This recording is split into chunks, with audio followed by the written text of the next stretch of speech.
न भूतो न भविष्यति। एक श्लोक है संस्कृत में जिसका अर्थ है न पहले कभी हुआ था और ना कभी होगा भविष्य में।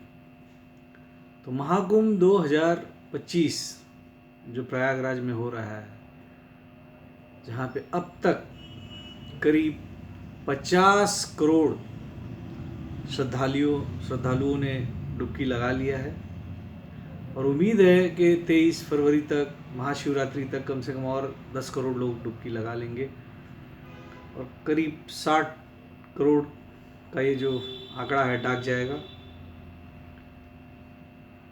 देश की आबादी अगर देखी जाए तो 140 करोड़ देश की आबादी है, उसमें लगभग 110 करोड़ लोग हिंदू है और इस 110 करोड़ में से अगर 60 करोड़ लोग इस महाकुंभ में स्नान करते हैं तो यानी कि देश की लगभग आधी हिंदू आबादी ने इस महाकुंभ 2025 में स्नान कर लिया है।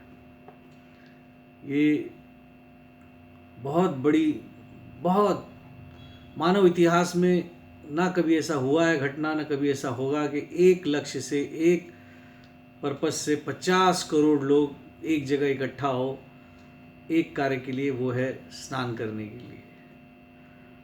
महाकुंभ आपको पता ही होगा कि 144 साल के बाद ये हो रहा है, यानी कि 3 पीढ़ी ने ना पहले देखी थी ना 3 पीढ़ी बाद में देख पाएगी।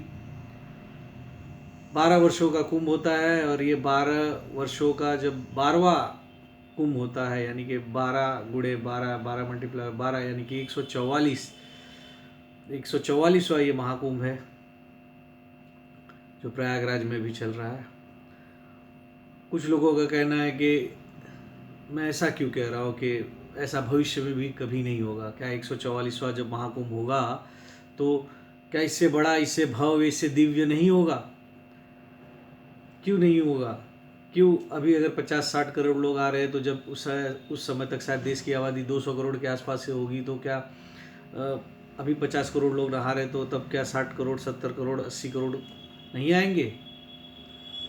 तो आप लिख लीजिए, नहीं होगा ये।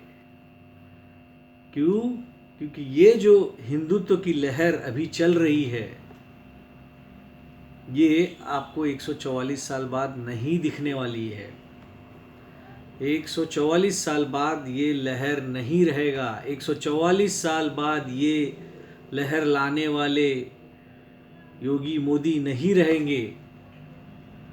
टेक्नोलॉजी काफ़ी आगे बढ़ गई होगी, शायद लोग वर्चुअल कुंभ का स्नान करें। प्रदूषण क्या मालूम कितना गुना बढ़ गया होगा।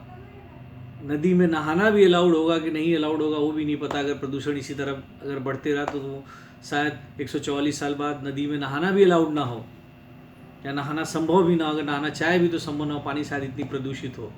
क्या हमारी नदियाँ 144 साल बाद भी इतनी साफ रहेंगी? क्या ये हिंदुत्व का लहर रहेगा? साइंस टेक्नोलॉजी जिस तरह से तेज़ी से बढ़ रही है, हर चीज़ बटन दबाते ही घर पे लोगों को मिल रहा है। हो सकता है कि अगला महाकुंभ जब आवे तब लोगों को घर पे ही कुंभ का पानी साफ करके प्यूरीफाई करके डिलीवर हो जाए 2 मिनट में, 5 मिनट में, जिस तेज़ी से डिलीवरी का विकास हो रहा है। तो इसलिए मैं कह रहा हूँ कि ये महाकुंभ 2025 ना कभी ऐसा हुआ था, ना कभी 50 करोड़ 60 करोड़ एक इस ग्रह पे, पृथ्वी ग्रह पे कहीं एक लक्ष्य से कभी ना कभी इकट्ठा हुए थे, ना आगे भी कभी होंगे। ये महाकुंभ 2025 कभी रिपीट नहीं हो पाएगा। ये जो हो रहा है ये कभी नहीं होगा।